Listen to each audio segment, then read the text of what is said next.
Hi there, my name's John from Redaka, and I'm going to demonstrate how to translate an infographic image file from English to German. So the use case is we're here on Amazon Germany, and this image here has got English text on it. Now, it would be better for the customers if it had German text. So I want to translate the image from looking like this into German to look like this. So we're going to use the Redaka app and Google Translate to do the translation.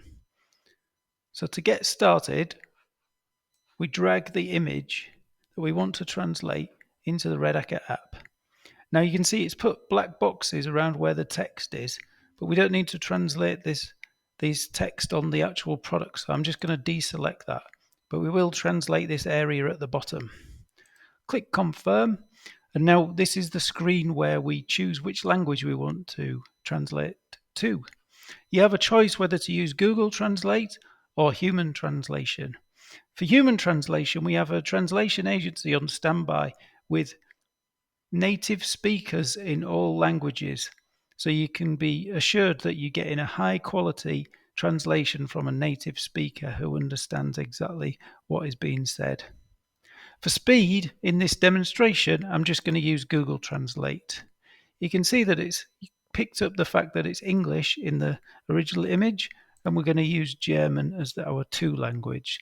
So we click Translate and confirm, and there you go. You can see the text has been removed from the image. It's done a pretty good job of cleaning up the image, so we don't need to do anything on this screen, and we just click Next.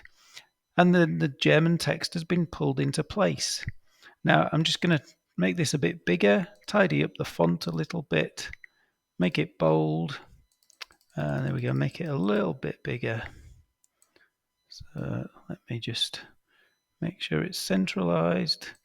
I'll make it a little bit bigger.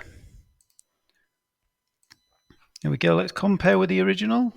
So this toggle and slider, you can see, pulls in the English text, so we can see that our German text is over the top of it. So we've done a good job there. And once we're happy, we just click export and it downloads to our computer.